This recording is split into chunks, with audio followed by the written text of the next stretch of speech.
नवी मुंबई आंतरराष्ट्रीय विमानतळाला दिवा पाटील यांचं नाव देण्याचा केंद्र सरकारने सध्या हालचाली सुरू केलेल्या आहेत आणि यासाठी जे आहे उरणमध्ये आमदार महेश बालदी सातत्याने केंद्र सरकारसोबत पाठपुरावा करतात। आपल्यासोबत आमदार महेश बालदी सर, केंद्र सरकारने ज्या पद्धतीने खूप हालचाली केलेल्या आहेत, तुम्ही सुद्धा दिल्ली वारी केलेली आहे, कधी नाव घोषित होईल? नाही, एअरपोर्ट चालू होताना व्हावं अशी आपल्या सर्वांची इच्छा आहे आणि नाव लोकनेते दिवा पाटील आंतरराष्ट्रीय विमानतळ हेच राहणार आहे।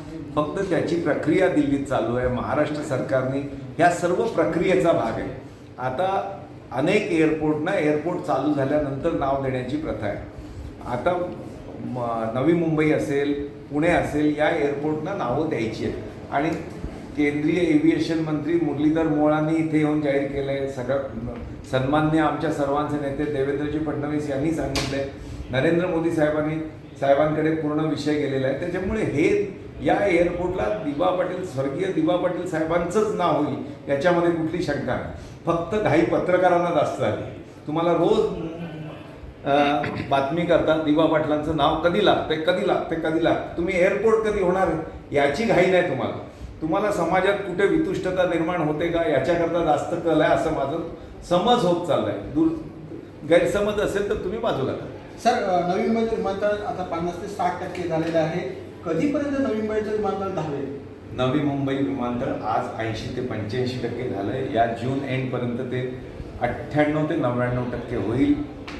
जुलै 27 गणपती बाप्पा मोरया हे 28 ऑगस्टला होईल, गणेशाचं आगमन आपल्याकडे, आणि 15 ऑगस्टला त्याचं सॉफ्ट लॉन्चिंग होईल असं माझा समज आहे आणि 28 ऑगस्टपासून प्रत्यक्ष पॅसेंजर सर्व्हिस चालू आहे। ओके, म्हणजे 15 ऑगस्टच्या दिवशी नवी मुंबईकरांना विमान धावेल। सर, विमान धावेल, पण पॅसेंजर सर्व्हिस 27-28 ऑगस्टच्या आसपास, ऑगस्ट एंडमध्ये 100% या विमानतळावरून 200 विमानं उड्डाण करतील असा माझा विश्वास आहे। सर, शेवटचा प्रश्न की नरेंद्र मोदींच्या हस्ते उद्घाटन करण्याचा केंद्र सरकारचा विचार आहे, या दृष्टीने काही बोलणं झालंय का?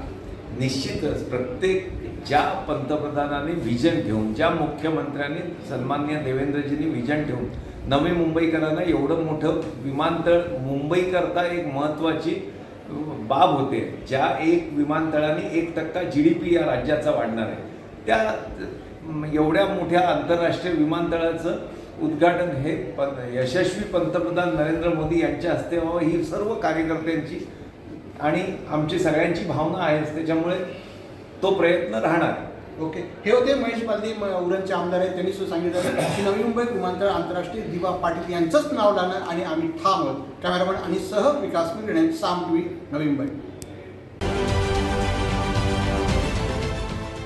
देश विदेशातील प्रत्येक घडामोडींचे लाईव्ह अपडेट मिळवण्यासाठी आता साम टीव्हीच्या सर्व सोशल मीडिया प्लॅटफॉर्मला लाईक, फॉलो आणि सबस्क्राईब करा।